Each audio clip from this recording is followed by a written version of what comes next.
Bonjour et bienvenue dans cette deuxième partie de la Semaine de l'écho sur France 24. Pour la troisième année consécutive, la France est le pays le plus attractif d'Europe. En 2021, l'Hexagone a accueilli 1222 investissements étrangers. Une attractivité confirmée cette semaine lors du sommet de Choose France. 6 milliards 700 millions d'euros d'investissements y ont été annoncés. Parmi eux, une nouvelle usine de semi-conducteurs près de Grenoble pour un montant de 5 milliards 700 millions d'euros.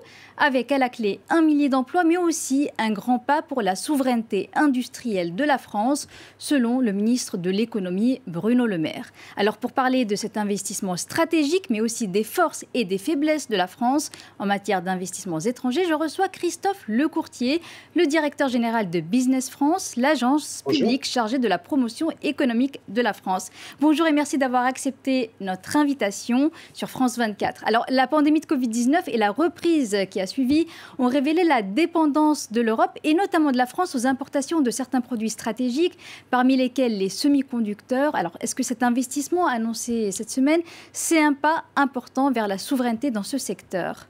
Oui, un pas absolument considérable. Il faut voir deux choses. D'abord, à partir de 2018, nous avons effectué une sorte de remontada pour finir par nous situer au premier rang. Et d'ailleurs, 3 ans de suite, des pays qui accueillent des investissements étrangers. Vous avez parlé de 1200 projets, mais il y en avait à peu près autant les 2 années passées. Donc c'est quelque chose dont on doit se réjouir parce que c'est pas si fréquent qu'en matière de relations économiques internationales, la France arrive à non seulement tirer son épingle du jeu, mais à être sur la première marche du podium. Donc disons-le, redisons-le, et c'est ça d'ailleurs que Choose France a célébré avec beaucoup de vigueur et beaucoup d'ambition. À côté de ça, il y a la qualité des projets, parce que certains sont plus intéressants que d'autres pour l'avenir du pays. Vous savez que depuis la Covid, même un peu avant, on est engagé dans une réflexion, et même plus qu'une réflexion, dans des plans d'action pour essayer de relocaliser de l'activité industrielle en France, et en particulier dans les domaines critiques pour demain. ST Microelectronics et Global Foundry, c'est exactement ça.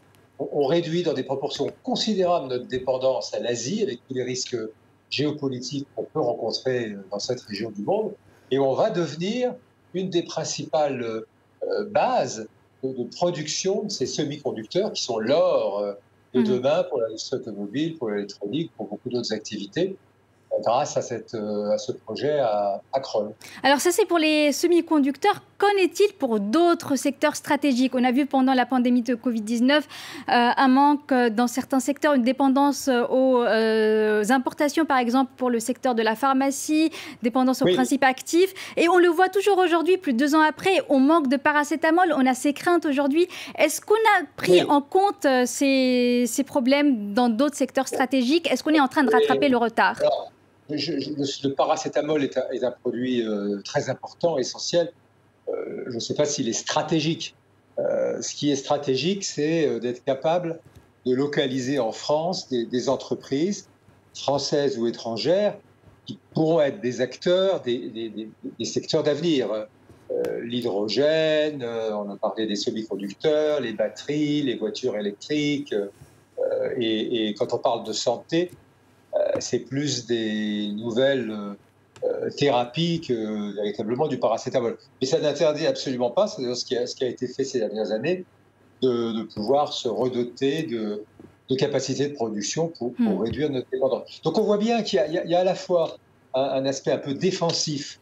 On veut réduire notre dépendance à l'égard d'un certain nombre de pays, notamment asiatiques. Et puis il y a aussi une dimension offensive où on veut arriver à avoir des boîtes qui feront de nous des champions dans les secteurs de demain. Et c'est ça encore sur lequel on travaille au quotidien, parce que vous parlez des projets de Choose France, mais Business France, tout au long de l'année, va chercher avec les dents, si je puis dire, des entreprises qui s'inscrivent dans ces secteurs prioritaires, des entreprises étrangères, et les tient par la main pour qu'elles puissent s'installer en France dans les meilleures conditions et le plus vite possible. Alors justement, l'investissement qui a été annoncé cette semaine dans les semi-conducteurs a notamment été rendu possible par un important soutien financier de l'État. D'ailleurs, est-ce que ce sont les aides publics qui sont devenus aujourd'hui un des éléments majeurs de l'attractivité de la France? Non, je crois que ça serait un peu rapide de dire ça. Vous savez sans doute que d'ores et déjà, depuis plusieurs décennies, on a construit à Crolles et autour de Grenoble un des écosystèmes les plus performants, hein, en matière d'électronique et de semi-conducteurs. Et donc le succès va au succès. Les investissements de Global Foundries n'auraient pas été se mettre au milieu de la France, dans une zone peut-être charmante, mais où il n'y a ni ressources humaines, ni sous-traitants, ni infrastructures. Justement. Donc on a vraiment capitalisé sur ce qu'on avait construit ces dernières années. Et c'est comme ça, étape après étape, qu'on va redevenir un big player, un acteur important dans ces filières déterminantes pour les années à venir. Justement, vous avez évoqué les infrastructures, vous avez évoqué donc les ressources humaines. C'est aujourd'hui ce qui fait l'attractivité de la France, qui permet à la France d'être au premier niveau européen en termes d'attractivité des investissements étrangers, son capital humain et ses infrastructures? Oui. Et puis alors, il faut quand même dire qu'on a distancé pas mal nos concurrents, enfin ceux qui nous suivaient. En 2021, si vous regardez le rapport annuel d'Ernst & Young, vous voyez que non seulement la France a fait plus que les années passées, mais qu'elle a creusé l'écart avec la Grande-Bretagne et l'Allemagne, pour des raisons qu'on peut un peu comprendre, parce que leur environnement des affaires peut poser question en ce moment dans l'un et l'autre pays. Donc pour nous, le gros sujet, encore une fois, c'est d'être capable de pouvoir faire venir des entreprises qui vont aider à reconstituer des chaînes de valeur et à réduire nos dépendances. Je prends un exemple. Les batteries, c'est très bien. Il y a un grand projet de batterie dans le nord de la France. Mais dans les batteries, il y a plein de composants chimiques ou autres. Et si ces composants-là sont tous en Asie, on risque de retrouver le même problème, alors même qu'on se sera doté d'une usine de batterie. Donc le travail qui a été fait par le gouvernement et le ministère de l'Industrie, c'est vraiment un travail de dentelle pour essayer de voir à chaque étape, en tout cas à chaque élément critique de la chaîne de valeur, tout n'est pas élément critique, comment on peut aller chercher des boîtes françaises ou étrangères. Et ça, c'est le job que nous faisons, nous, en leur disant, regardez, il se passe quelque chose en France dans ces secteurs-là, venez vous joindre à cette dynamique et à cette success story. Alors, cette dynamique, cette success story que vous évoquez, c'est le contexte actuel peut-être avec le retour ou l'arrivée de nombreux investissements étrangers. C'est aussi, et vous l'avez évoqué, les infrastructures, le capital humain. Aujourd'hui, peut-être qu'il faut regarder aussi à plus long terme. Une question se pose par rapport au système de santé, au système d'éducation en France qui font face à des difficultés. Si on regarde le système de l'éducation, la France est connue pour ses ingénieurs, mais en même temps, les économistes de l'éducation évoquent des faiblesses, par exemple, parce qu'il y a des difficultés à recruter des enseignants de mathématiques. Est-ce qu'il faut regarder à long terme? Est-ce qu'il faut investir massivement dans l'éducation et la santé pour préparer l'attractivité des décennies à venir? Vous avez tout à fait raison. Rien ne serait pire que de s'endormir sur nos lauriers et dire maintenant, ça y est, on est le champion, on n'a plus rien à faire. Et donc, on a fait un travail à Business France, on a interrogé un millier d'entreprises étrangères, hein, c'est quand même important. Certaines qui sont présentes chez nous, certaines qui ne le sont pas encore, pour essayer de voir avec elles un peu les sujets principaux, les sujets critiques, voire les sujets qui fâchent. Et donc, on retrouve, il n'y a pas beaucoup de surprises. Et à côté de nos atouts, vous l'évoquez, les infrastructures, jusqu'à présent, le coût de l'énergie, en ce moment, c'est un peu plus compliqué d'en parler. La qualité des ingénieurs, la qualité même des travailleurs. Hein.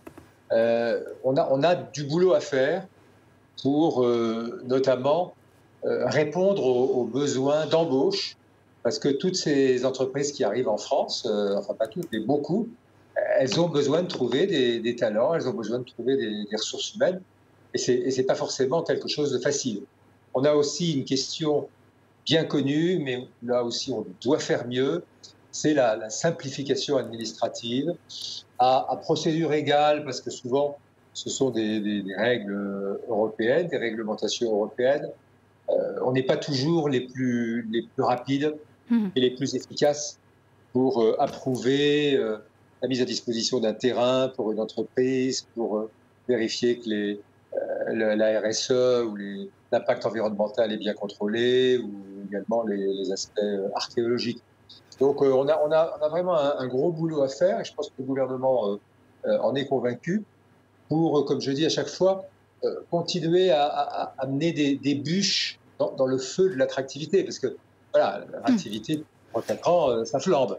Mais si on met plus de bûches dedans, c'est-à-dire s'il n'y a plus de nouvelles réformes, alors là, il y a eu les annonces sur la fiscalité, qui reste un sujet, évidemment, qui remonte des entreprises. Mais le président de la République l'a dit, d'ailleurs, hier, dans son interview, la question centrale, c'est la question des talents. Alors ces talents... On va y revenir. Donc, on l'a dit, il nécessite aussi peut-être des investissements à plus long terme dans l'éducation, dans la santé.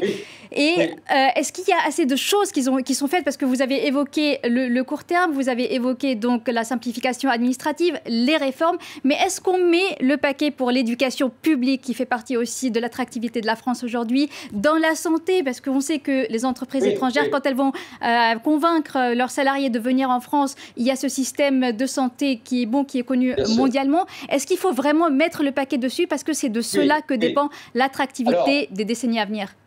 Pour qu'il n'y ait pas d'ambiguïté, quand une entreprise étrangère développe un projet en France, c'est d'abord avec des salariés français. Elle ne fait pas venir des quarts entiers de travailleurs étrangers. Mais il peut y avoir au niveau des cadres, des ingénieurs, des chercheurs, le besoin de faire venir en France des ressources soit de très grande qualité, soit qu'on ne trouve pas sur le marché, parce que tout le monde fait la chasse des talents. Merci beaucoup. On arrive donc au terme de cette émission. Merci à vous, Christophe Lecourtier, d'avoir répondu à nos questions. Merci aussi à l'équipe de la régie et à Farah Bouchrak pour son aide précieuse à la préparation de ce numéro. On se retrouve la semaine prochaine pour la dernière émission de la saison. Au revoir.